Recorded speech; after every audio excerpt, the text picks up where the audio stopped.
하나님 아버지 감사합니다. 주의 말씀을 삼가 듣고자 합니다. 성령께서 감화 감동하셔서 기록하게 하신 말씀, 지금까지 주님의 사람들에게 읽게 하고 듣게 하고자 하셔서 보존하여 주신 말씀, 그 말씀을 지금 듣고자 합니다. 지금 우리 곁에 계신, 우리 안에 계신, 우리와 함께 동행하시는 우리 하나님, 우리 아버지의 말씀을 들려주시옵소서. 우리를 향하신 주님의 선하신 말씀을 지금 들려주시옵소서. 삼가 듣겠나이다. 예수님 이름으로 기도합니다. 네. 오늘은 시편 11편에서 20편까지 말씀 함께 읽습니다. 하나님의 지혜를 따라 살았던 사람들, 그 사람들의 이야기를 바벨론 포로들이 전체 정리를 했습니다. 총 5권으로 정리를 했죠. 그들의 인생을 시편은 한마디로 복 있는 자라고 그렇게 정리를 했습니다. 시편은 전체 총 5권으로 정리되어 있습니다. 그 중에 현재 1편 1권을 보고 있습니다. 1편에서 41편까지인데 대부분 다 다윗시입니다. 그래서 1권은 다윗의 시를 모은 게 아니냐, 다윗의 시만 모은 게 아니냐 하는 추정을 해볼 수 있습니다. 1편은 시편 전체의 권두원, 인건 분명합니다.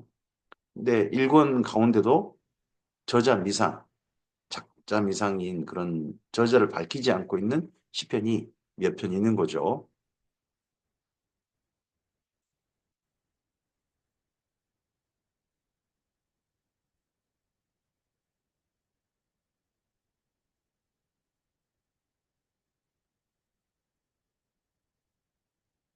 시편 11편입니다. 11편부터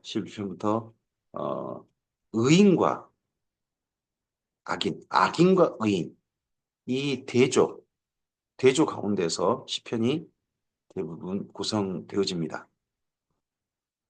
내가 여호와께 피하였거늘 너희가 내 영혼에게 새같이 내 산으로 도망하라 함은 어찌민가. 악인이 활을 당기고 화살을 시위에 먹이며 마음이 바른 자를 어두운 데서 쏘려 하는도다. 터가 무너지면 의인이 무엇을 하랴? 여호와께서는 그의 성전에 계시고 여호와의 보좌는 하늘에 있으며 그의 눈이 인생을 동쪽하시고 그의 안목이 그들을 감찰하시는도다. 여호와는 의인을 감찰하시고 악인과 폭력을 좋아하는 자를 마음에 미워하시도다. 악인에게 그물을 던지시리니 불과 유황과 태우는 바람이 그들의 안에 소득이 되리로다. 여호와는 의로우사 의로운 일을 좋아하시나니 정직한 자는 그의 얼굴을 배우리다. 아, 시편에서 의인, 의인은 누구로 대부분 등장하냐 그러면 가난한 자라는 표현이 있고 또 하나가 있는데 그게 정직한 자입니다. 정직한 자. 죄 없는 자라고 표현하지 않습니다. 정직한 자. 그렇게 표현한다는 거. 우리가 주님 앞에 어떠한 사람으로 서야 할지가, 어떠한 자세로 서야 할지가 분명히 보이는 거죠. 시편 12편입니다. 악인들이 득세합니다. 그 가운데서 가난한 자를 도와달라. 그리고 또 어떻게 보면 악인들이 점점 득세하는 세상을 좀 탄식하는 노래입니다. 인도자를 따라 8째 줄에 맞춘 노래라고 하는 말은 어, 현이 8개인 악기로 맞춰 불렀다 하는 거겠죠. 여호와여 도우소서. 경건한 자가 끊어지며 충실한 자들이 인생 중에 없어지나이다. 그들이 이웃에게 각기 거짓을 말하며 아첨하는 입술과 두 마음으로 말하는다. 여기 그들이란 경건한 자가 아니죠. 경건한 자들이 사라지는 가운데 득세하는 사람들이죠. 여호와께서 아첨하는 모든 입술과 자랑하는 혀를 끊으시리니 그들이 말하기를 우리의 혀가 이기리라. 우리 입술은 우리 것이니 우리를 주관할 자 누구리요? 그러다. 요즘 우리나라가 떠오르게 하는 말씀이기도 아, 탄식이기도 하죠. 사람들이 입이 지꺼니까 자기 마음대로 떠드는 겁니다. 악인들이 악한 말을 만들어가지고 거짓을 만들어가지고 막 퍼뜨리는 겁니다. 여기저기. 그리고 거짓이 사실처럼 점점점 여겨져 가는. 진실을 호도하는, 그리고 있지도 않는 일을 있었던 것처럼 누명씌우는 그런 일들이 횡행하는 그런 걸 목격한 거죠, 다윗이. 여호와의 말씀에 가련한 자들의 눌림과 궁핍한 자들의 단식함으로 말미암아 내가 이제로나 그를 그가 원하는 안전한 지대에 두리라 하시도다. 여호와의 말씀은 순전하며 도가니에 7번 단련한 같도다. 여기 여호와의 말씀이란요. 예, 여기 12장 12편 5절 말씀이죠. 여호와의 말씀에 가련한 자들의 눌림과 궁핍한 자의 단식으로 말미암아 내가 이제 일어나 그를 그가 원하는 안전한 지대에 두리라 하는 것이 여호와의 말씀이죠. 이 말씀은 순결하며 그 말씀은 흑도간에 7번 단련한 같도다 하는 말이지 성경 말씀 전체를 두고 한 말이 아닙니다. 여기 시편 12편 6절을 킹 제임스 버전을 그 선호하고 그것만을 성경 버전으로 인정하는 분들이 그러려는 이들이 12편 6절을 갖다가 자기들을 근거로 세우는데 여기 앞뒤로 보면 근거가 될 수 없죠. 여호와여 그들을 지키사 이 세대로부터 영원까지 보존하시리이다. 비열함이 인생 중에 높임을 받는 때에 악인들이 곳곳에서 날들입니다. 의인들은 점점 사라지고 악인들, 비열함이 옳고 그름이 아니라 정직함이라든지 이런 게 아니라 비열함. 입 가지고 거짓말을 막 퍼뜨리는 그런 사람들이 높임 받는 때 악인들이 곳곳에서 그냥 막 득세하는 거죠. 이걸 보고 탄식하고 있습니다. 시편 13편입니다. 그러할 때 의인은 어떻게 해야 됩니까? 기도죠. 다윗의 시 인도자를 따라 부르는 노래입니다. 여호와여 어느 때까지니까 나를 영원히 잊으시나이까? 주의 얼굴을 나에게서 어느 때까지 숨기시겠나이까? 나의 영혼이 번민하고 종일토록 마음에 근심하기를 어느 때까지 하오며 나의 원수가 나를 치며 자랑하기를 어느 때까지 하리이까? 여호와 내 하나님이여 나를 생각하사 응답하시고 나의 눈을 밝히소서. 지금 막막한 거죠, 이분이. 어떻게 내가 처신해야 될지, 어떤 길로 나가야 될지, 이 모든 것들이 내일도 갈피를 못 잡겠는 거죠. 짙은 안개 속에 있는 같은 그런 상태입니다. 그래서 내 눈을 좀 밝혀달라. 두렵건대 내가 사망의 잠을 잘까 하오며 두렵건대 나의 원수가 이르기를 내가 그를 이겼다 할까 하오며 내가 흔들릴 때에 나의 대적들이 기뻐할까 하나이다. 나는 오직 주의 사랑을 의지하여 싸우니 나의 마음은 주의 구원을 기뻐하리이다. 내가 여호와를 찬송하리니 이는 주께서 내게 은덕을 베푸심이로다. 시편 13편 6절은 이렇게 된 내일을 꿈꾸는 거죠. 이런 내일이 있기를. 내가 여호와를 찬송하리니 이는 주께서 내게 은덕을 베푸심이더라고 하는 그런 내일이 꼭 있기를. 시편 14편입니다. 그런 악인들 속에서 한 사람을 대조합니다. 그게 가난한 자라고 되어 있습니다. 어리석은 자는 그의 마음에 이르기를 하나님이 없다 하도다. 그들은 부패하고 그 행실이 가증하니 선을 행하는 자가 없도다. 여호와께서 하늘에서 인생을 굽어 살피사 지각이 있어 하나님을 찾는 자가 있는가 보려 하신즉 다 치우쳐 함께 더러운 자가 되고 선을 행한 자가 없으니 하나도 없도다. 여기 말씀은 나중에 로마서에서 인용하죠. 모든 사람이 하나님 앞에 범죄해서 다 죄인이다. 유대인이나 이방인이나 다 죄인이다. 율법을 받은 자나 율법이 없는 자나 다 마찬가지더라. 하는 말을 할 때 여기 말씀을 인용합니다. 죄악을 행하는 자는 다 무지하냐. 그들이 떡 먹듯이 내 백성을 먹으면서 여호와를 부르지 아니하는도다. 그러나 거기서 그들을 두려워하고 두려워하였으니 하나님이 의인의 세대에 계심이로다. 너희가 가난한 자의 계획을 부끄러워하나 오직 여호와는 그의 피난처가 되시도다. 너희가 누굽니까 여기서? 너희는 이 악인들입니다. 어리석은 자들, 하나님이 없다는 자들, 그리고 악을 마음껏 행하는 사람들. 이런 사람들과 대조되는 사람이 누구냐? 가난한 자입니다. 가난한 자. 그래서 신약 성경에서 예수님의 말씀 가운데 첫 번째로 복 있는 사람이 누굽니까? 심령이 가난한 자는 하고 마태복음이라고 이야기하고 근데 누가 복음은 나의 가난한 자는 복이 있다 하는 말씀을 하죠. 여기 시편 14편 말씀의 근거에 보면 이런 어리석은 자와 대조되는 한 사람, 그런 사람들인 거죠.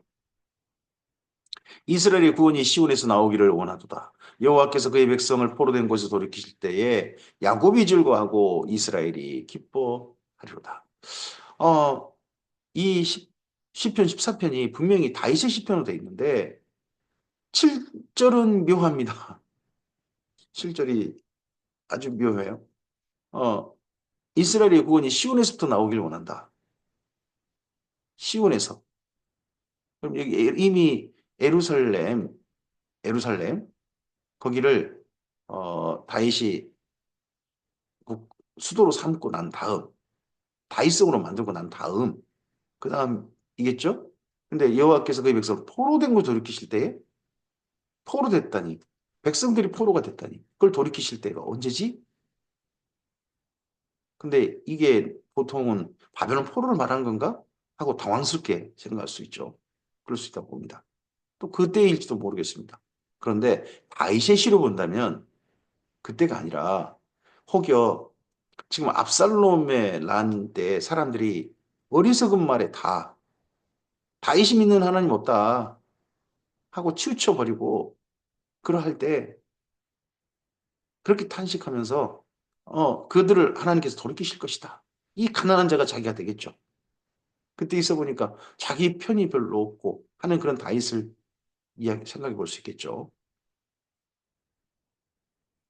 시편 15편입니다. 그러면 그런 악인들 속에서 의인은 누굴까요? 어떤 사람이 의인일까요? 앞선 가난한 자, 정직한 자라고 했습니다. 근데 좀 더 의인은 바로 이런 사람이 아니겠냐. 시편 15편 다 있으십니다. 여호와여 주의 장막에 머무를 자 누구며 주의 성산에 사는 자 누구니까? 주의 장막에 머물 수 있고 주의 성산에 사는 자가 누굽니까? 하나님께서 의롭다 칭하는 사람입니다. 의인인 거죠.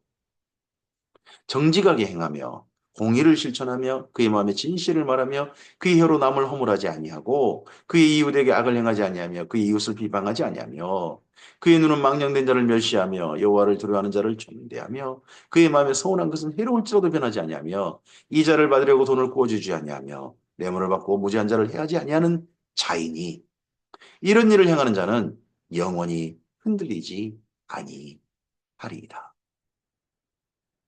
누가 의인인가? 누가 어떤 삶을 현재 살고 있는, 오늘 어떤 삶을 살고 있는 사람이 의인인가? 물론 하나님 앞에 온전히 의롭다는 사람은 없습니다. 그러나 하나님께서 기뻐하시는 삶을 살고 있는 사람. 그런 사람들을 하나님께서는 하나님의 장막에, 하나님의 집에 거하게 하실 의인으로 받아들인 거고, 그런 의인들이 이런 삶을 산다는 겁니다. 이런 삶이 하나님의 집에 거하는 자인, 하나님께서 초대한 자인 증거인 거죠. 시편 16편이다.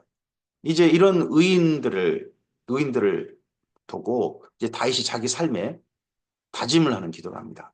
내가 이렇게 살아야 되겠다 하는 기도인 거죠. 다윗의 믹담입니다. 믹담이라는 말은 어, 가난한 자, 풍자시라는 표현으로 될 수도 있는데 가난한 자가 좀 힘없는 자가 힘 있는 자, 많이 가진 자를 생각하면서 조금 세상을 풍자하는 그런 거죠. 그러면 어리석은 자들, 악인들이 힘을 가지고 있고 다윗은 지금 의리의 입장에 있는 거죠. 그런 상태에서 삶을 향한 기도를 합니다. 우리는 시편 16편 기도를 좀 잘 눈여겨볼 필요가 있습니다. 하나님이여 나를 지켜줘서 내가 주께 피하나이다. 내가 여호와께 아뢰되 주는 나의 주님이시오니 주밖에 나의 복이 없다 하였나이다. 땅에 있는 성도들은 존귀한 자들이니 나의 모든 즐거움이 그들에게 있도다. 다른 신에게 애물을 드린 자는 괴로움이 더할 것이라. 나는 그들이 드리는 피의 전제를 드리지 아니하며 내 입술로는 그 이름을 부르지 아니하리로다. 여호와는 나의 산업과 나의 잔의 소득이시니 나의 분깃을 지키시나이다. 내게 줄로 재어준 구역은 아름다운 곳에 있으며 나의 기업이 실로 아름답도다. 나를 훈계하신 여호와를 송축할지라 밤마다 내 양심이 나를 교훈하도다. 내가 여호와를 항상 내 옆에 모시며 그가 나의 오른쪽에 계심으로 내가 흔들리지 아니하리로다.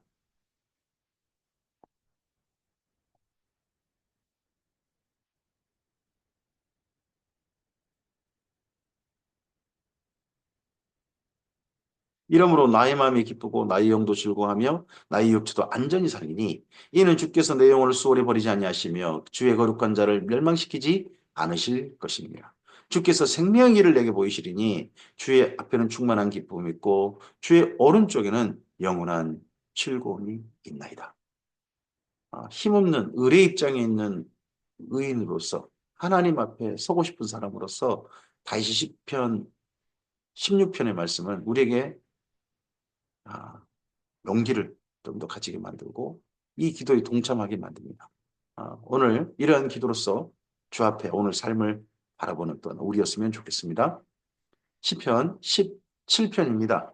시편 17편은 다윗이 억울함을 호소하는 겁니다. 저는 떳떳합니다. 저는 당당합니다. 시편 17편은 분명히 다윗이 젊었을 때 쓴 겁니다. 우리아의 바세바를 범하기 이전 나이로 본다면 여호와여 의의 호소를 들으소서 나의 울부짖음에 주의하소서 거짓되지 아니한 입술에서 나오는 나의 기도에 귀를 기울이소서 주께서 나를 판단하시며 주의 눈으로 공평함을 살피소서 주께서 내 마음을 시험하시고 밤에 내게 오시어서 나를 감찰하셨으나 흠을 찾지 못하셨사오니 내가 결심하고 입으로 범죄하지 아니하리다. 나를 감찰하셨으나 흠을 찾지 못하셨다. 저는 떳떳합니다. 저는 당당합니다. 사람의 행사로 논하면 나는 주의 입술을 따라 스스로 삼가서 포악한 자의 길을 가지 아니하였사오며 나의 걸음이 주의 길을 굳게 지키고 실족하지 아니하였나이다. 하나님이여 내게 응답하시겠으므로 내가 불렀사오니 내게 귀를 기울여 내 말을 들으소서. 죽게 피하는 자들을 그 일어나 치는 자들에게서 오른손으로 구원하시는 주여 주의 기이한 사랑을 나타내소서. 주의 오른손으로 구원하신다. 주의 오른손. 하나님은 오른손잡이다 하는 말을 어떤 분들이 이야기를 하던데 하나님의 그 오른손으로 구원하신다. 이 힘겨운 가운데서 하나님께 피하는 자들. 이런 그 이미지가 그림 언어가 나중에 요한계시록까지 가죠. 요한계시록 1장에 보면 예수님께서 아시아의 7교회의 목회자들을 주의 사자들을 오른손으로 붙들고 계신 장면이 나오지 않습니까? 그런 장면의 이미지가 이때부터 출발되는 거죠. 이런 데서부터. 나를 눈동자같이 지키시고 주의 날개 그늘 아래 감추사 내 앞에서 나를 압제하는 악인들과 나의 목숨을 노리는 원수들에게서 벗어나게 하소서. 그들의 마음은 기름에 잠겼으며 그 악인들은 기름에 잠겼으며 그들의 입은 교만하게만 하나이다. 그들이 모든 풍요를 가지고 있고 그들의 입은 낮춰서 말할 필요가 없는 그런 힘을 가진 자들인 거죠. 갑의 입장에 있는 거죠. 이제 우리가 걸어가는 것을 그들이 에워싸서 노려보고 땅에 넘어뜨리려 하나이다. 그는 그 움킨 것을 찢으려 하는 사자 같으며 은밀한 곳에 엎드린 젊은 사자 같으니이다. 여호와여 일어나 그를 대항하여 넘어뜨리시고 주의 칼로 악인에게서 나의 영혼을 구하소서. 여호와여 세상에 살아있는 동안 그들의 분깃을 받는 사람들에게서 주의 손으로 나를 구하소서. 세상에 살아있는 동안 그들의 분깃을 받은 사람들 이미 그들은 죽음 너머의 분깃은 없는 거죠. 이 땅의 분깃으로 끝나는 거죠. 주님의 사람들은 주 앞에 죽음 넘어 이 땅 넘어 분깃 거기도 분명히 있을 것입니다. 그게 상속자죠. 하나님의 기업을 물려받을 자들. 그들은 주의 제물로 배를 채우고 자녀로 만족하고 그들의 남은 산업을 그들의 어린 아이들에게 물려주는 자녀이다. 이런 사람들이 이렇게 살지만 나는 의로운 중에 주의 얼굴을 배우리니 깰 때에 주의 형상으로 만족하리다. 깰 때는 여러 가지가 있겠죠. 이 너무나 어려운 형편에서부터 벗어나는 것도 깰 때가 될 거고 그리고 이 땅에 심지어 삶을 마감하고 나서 그 다음 깰 때. 그럴 때도 깰 때가 생겨요. 오늘 우리가 하루를 깨어서 잠을 깨어서 하루를 시작합니다. 이 하루 주의 형상으로 만족하는 하루였으면 좋겠습니다. 우리의 인생이 예수님 안에서 깨어서 여기까지 걸어오고 있습니다. AD의 삶을 살고 있지 않습니까? 그 기간에 우리의 삶의 자리에서 주님의 형상으로 만족했으면 좋겠습니다. 그렇게 살다가 우리가 이 육체를 벗어나서 주님의 낙원에 이르러서, 아니 주님께서 부활한 예수님의 부활한 몸처럼 우리 몸을 부활케 하셔서 영원하신 하나님 아버지 앞에 서는 그 깰 때에 주의 형상으로 만족하는 우리였으면 좋겠습니다. 시편 18편입니다. 시편 18편은 첫머리 글을 잘 읽어야 됩니다. 다윗의 인생을 정리한 최고의 시편입니다. 그래서 여기 시편 18편을 나중에 사무엘 하서가 다윗 왕의 이야기인데 사무엘 하서 20장에 통째로 가져놓습니다. 1절만 뺐어요. 여기에 여호와의 종 다윗의 시, 여호와의 종 다윗의 시. 인도자를 따라 부르는 노래고요. 여호와께서 다윗을 그 모든 원수들의 손에서와 사울의 손에서 건져주시는 날에 다윗이 이 노래의 말로 여호와께 아뢰어 이르되 합니다. 다윗의 평생을 왕으로서의 삶을 이야기하면 40년 왕으로 있는데 사실은 굉장히 많은 원수들, 그 앞서선 사울의 손, 여기에서 힘겹게 살았죠. 마지막 다윗의 생애 가운데 또 다른 원수들도 있겠습니다만 그 인생의 또 마지막 큰 고비의 원수 중에 하나가 슬프게도 아들 압살롬도 있죠. 그런 모든 어려움을 다 극복해내고 평안한 왕으로서의 통치에 이르렀을 때 그때 하나님께 아뢰어드렸다는 거죠. 다윗의 말년 노래인 겁니다. 나의 힘이신 여호와여 내가 주를 사랑하나이다. 지난 다윗의 생애가 어떤 생애입니까? 파란만장했지 않습니까? 아주 젊은 나이 20대 나이에 세상에 그 도망자 생활을 하고 왕이 되었지만 여인의 사랑도 받지 못하고 참 슬픈 시간을 보냈습니다. 아들이 자기를 죽이려고 해요. 그런데 또 그 주변 신하들이 다윗을 향하여 음모를 꾸미고 말이에요. 거짓된 입술로 다윗이나 살펴보고 몸에도 병이 많이 걸렸고 그런 일들을 다윗이 겪었습니다. 그랬는데 그런 다윗이 자기 인생을 돌이켜 보면서 이렇게 고백합니다. 나의 힘이신 여호와여 내가 주를 사랑하나이다. 우리의 삶을 돌이켜 보면 하나님 저를 왜 이렇게밖에 못 살게 하십니까? 이런 게 아니라 돌이켜 보면서 우리의 고백이 나의 힘이신 여호와여 내가 주를 사랑하나이다. 한 이 고백이 우리의 고백이었으면 좋겠습니다. 여호와는 나의 반석이시요 나의 요새시요 나를 건지신 이시요 나의 하나님이시요 내가 그 안에 피할 나의 바위시요 나의 방패시요 나의 구원의 뿌리시요 나의 산성이시로다. 다시 지난 시간 하나님에 대한 경험입니다. 근데 대부분 다 보면 방어입니다. 방어. 공격적인 데가 아닙니다. 방어. 피하는 데. 그때에 대한 하나님입니다. 내가 찬송받으실 여호와께 아뢰리니 나의 원수들에게서 구원을 얻으리로다. 사망의 줄이 나를 얽고 불의 장소가 나를 두렵게 하였으며 지난 시간에 그러했죠. 수월의 줄이 나를 두르고 사망의 올무가 내게 이르렀도다. 나이가 환난 중에서 여호와께 아뢰며 나의 하나님께 부르짖었더니 그가 그의 성전에서 내 손을 들으시며 그의 앞에서 나의 부르짖음이 그의 귀에 들려도다. 여기서 말하는 그의 성전이란 하늘도 있고 하겠지만 다윗 때에 지금 성전 아직 지어지지 않았죠? 성막이잖아요. 그 성전이 다윗이 보면 어디냐 그러면 도망자 생활하는 어느 광야의 굴속이라든지 어두운 가운데 단잠을 자고 일어나는 어느 한 피난하다가 어느 한 장소라든지 거기가 하나님의 성소다, 성전이다라고 말합니다. 이에 땅이 진동하고 산들의 토도 요동하였으니 그의 진노로 말미암는도다. 그의 코에서 연기가 오르고 그 입에서 불이 나와 사르며 그 불에 숯이 피어도다. 그는 또 하늘을 들이우시고 강림하시니 그의 발 아래는 어두캄캄하도다. 구름을 타고 다니시며 바람 날개를 타고 높이 솟아오르셨도다. 그가 흑암을 그의 숨는 곳으로 삼으사 장막같이 자기를 두르게 하시며 곤물의 흑암과 공중의 빽빽한 구름으로 그리하시도다. 그 앞에 광추로 말미암아 빽빽한 구름이 지나가며 우박과 숯불이 내리도다. 여호와께서 하늘에서 우레소리를 내시고 지존하신 이가 음성을 내시며 우박과 숯불을 내시도다. 그가 화살을 날려 그들을 흩으시며 많은 번개로 그들을 깨뜨리셨도다. 이 그들이 누굽니까? 다윗을 불의의 창수로 깊은 사망의 은밀한 음침한 골짜기로 몰아넣었던 바로 그들이었죠. 이럴 때 여호와의 꾸지람과 볶임으로 말미암아 물밑이 드러나고 세상에 터가 나타났도다. 그가 높은 곳에 손을 펴서 나를 붙잡아 주시며 많은 물에서 나를 건져내시도다. 마치 꼭 창세기 같습니다. 창세기에 묻이 드러나고 물이 한 곳으로 모이죠. 그러면 세상이 시작됩니다. 다이 수많은 어려운 가운데서 그가 많은 물에 잠긴 자 같았습니다. 근데 하나님께서 다스릴 다윗으로 말미암아 새로운 나라의 기초가 이루어지지 않습니까? 그리고 나라가 시작되죠.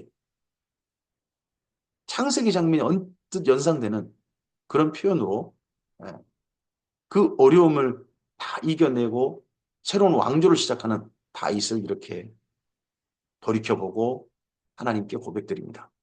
나를 강한 원수와 미워하는 자에게서 건지셨으며 그들은 나보다 힘이 세기 때문이로다. 그들이 나의 재앙의 날에 내게 이르렀으나 여호와께서 나의 의지가 되셨도다. 나를 넓은 곳으로 인도하시고 나를 기뻐하심으로 나를 구원하셨다. 다윗을 어느 정도 넓게 하셨습니까? 북쪽으로는 하마도기, 동쪽으로는 지중해까지 완전히 블레셋을 완전히 장악하고 서쪽이죠. 그리고 동쪽으로는 모압, 암몬, 에돔 여기도 전부 다 장악하겠습니다. 남쪽으로 에돔까지 이 모든 이 모든 땅을 이렇게 넓게 하나님께서 하셨습니다. 여호와께서 내 의를 따라 상 주시며 내 손의 깨끗함을 따라 내게 갚으셨으니 이는 내가 여호와의 도를 지키고 악하게 내 하나님을 떠나지 아니하였으며 그의 모든 규례가 내 앞에 있고 내게서 그의 율례를 버리지 아니하였음이로다. 또한 나는 그 앞에 완전하여 나의 죄악에서 스스로 자신을 지켰나니 그러므로 여호와께서 내 의를 따라 갚으시되 그의 목전에서 내 손이 깨끗한 만큼 내게 갚으셨도다. 자비로운 자에게는 주의 자비로움을 나타내시며 완전한 자에게는 주의 완전하심을 보이시며 깨끗한 자에게는 주의 깨끗하심을 보이시며 사악한 자에게는 주의 거스리심을 보이시리니 주께서 공고한 백성은 구원하시고 교만한 눈은 낮추시리다. 주께서 나의 등불을 켜시며 여호와 내 하나님이 내 흑암을 밝히시되 지금까지 그 모든 어려운 가운데서 그 캄캄한 밤 가운데서 길을 인도해 주신 하나님, 길을 내신 하나님, 그 하나님께서 앞으로도 그런 짙은 어둠 가운데서 빛을 비춰주실 것이다 하는 기대를 합니다. 내가 주를 의리하고 적군을 향하여 달리며 내 하나님을 의지하고 담을 뛰어넘나이다. 이게 언제 있습니까? 전쟁터에 다이시겠죠. 여호와의 도는 완전하고 주의 말씀은 순수하니 그는 자기에게 피하는 모든 자의 방패시로다. 여호와 외에 누가 하나님이며 우리 하나님 외에 누가 반석이냐?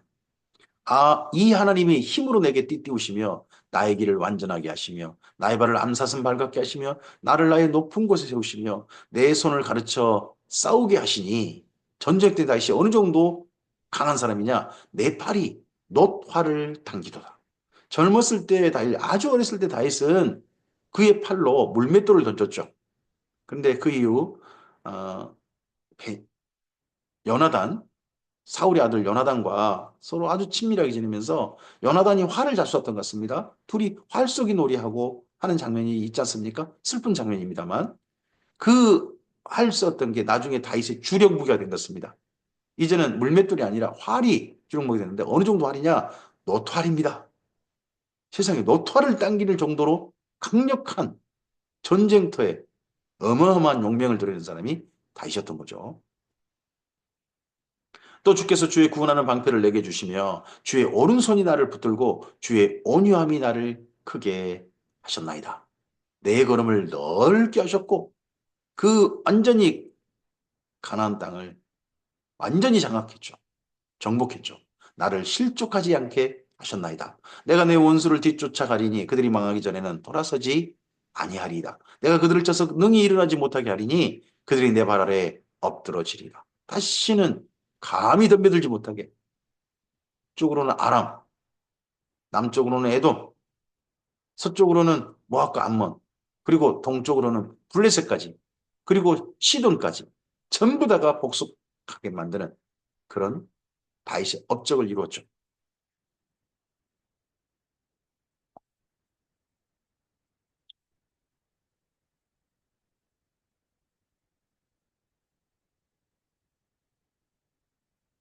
주께서 나를 전쟁하게 하려고 능력으로 내게 띠띠우사 일어나 나를 치는 자들이 내게 굴복하게 하셨나이다. 또 주께서 내 원수들에게 등을 내게로 향하게 하시고 나를 미워하는 저들을 내가 끊어버리게 하셨나이다. 그들이 부르짖으나 구원할 자가 없었고 여호와께 부르짖어도 그들에게 대답하지 아니하이나이다. 똑같이 여호와께 부르짖어서 다시 전쟁했던 때도 있었죠. 그게 압살롬의 때 정도겠죠. 내가 그들을 바람 앞에 티끌같이 부서뜨리고 거리에 진흙같이 쏟아버렸나이다.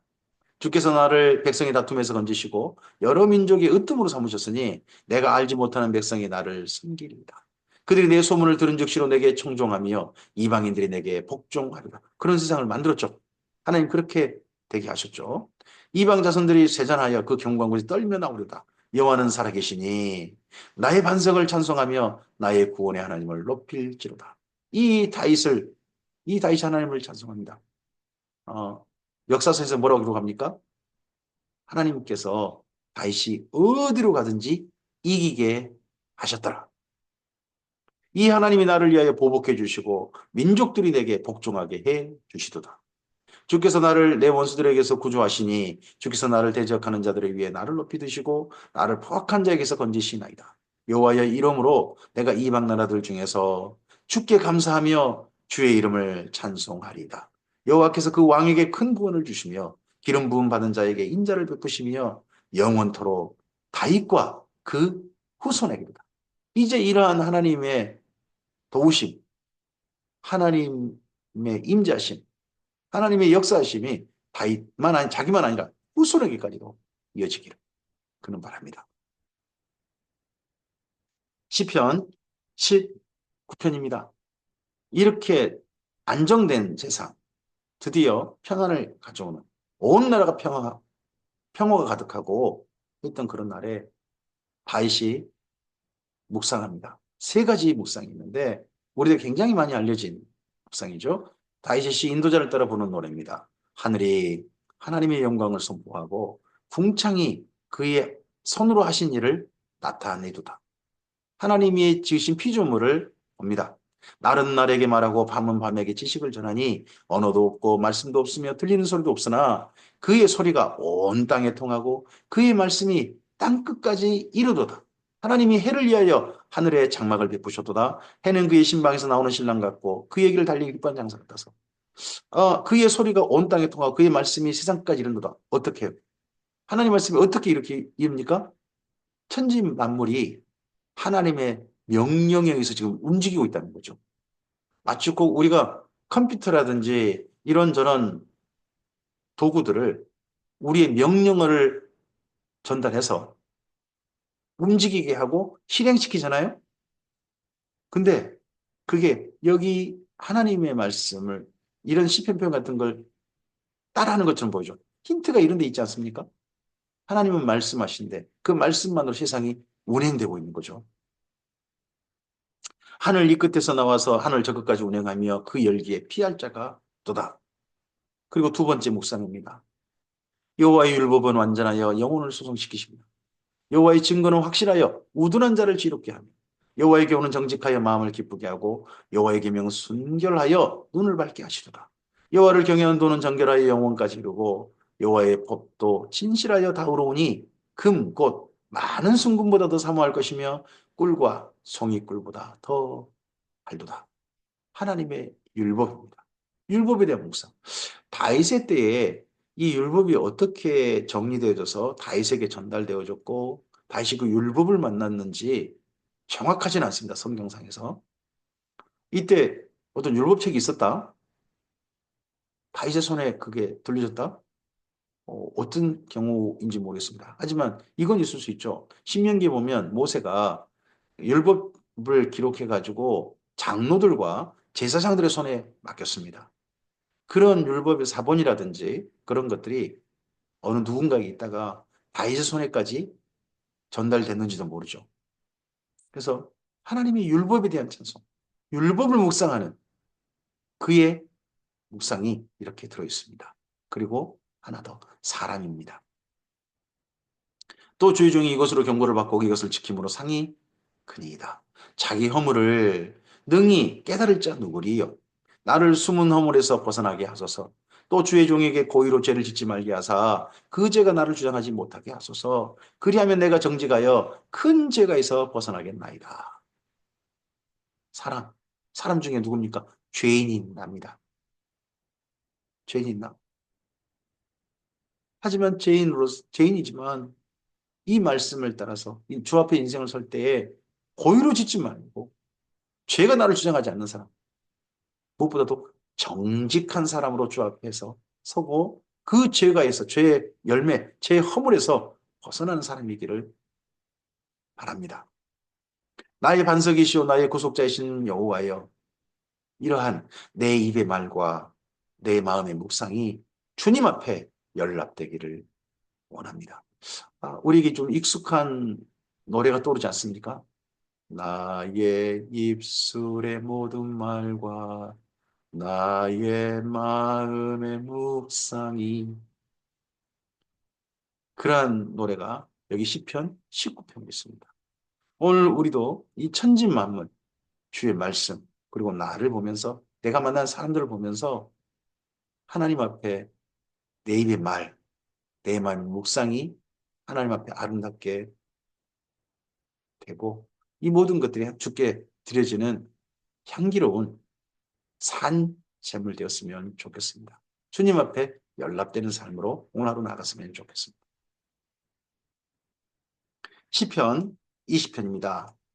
다윗이 전쟁터에 나간 사람들이 축복하는 겁니다. 다윗이고 인도자를 따라 부르는 노래입니다.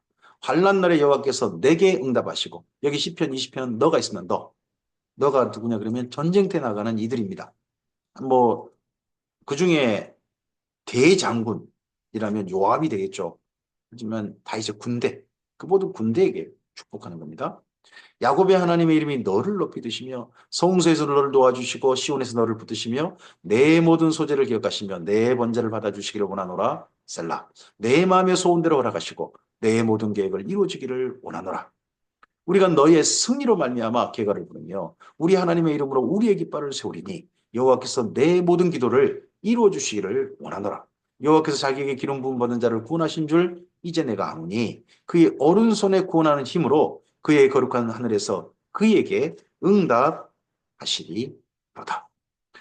우리가 우리의 삶에서 우리 사랑하는 이들에게 축복할 때, 축복하고자 할 때, 그리고 삶의 자리로 향하는 전쟁터 같은 삶의 자리로 향하는 우리 사랑하는 사람들에게 축복해 줄 때 시편 20편은 우리들이 인용할 만한 아주 좋은 말씀 아닙니까?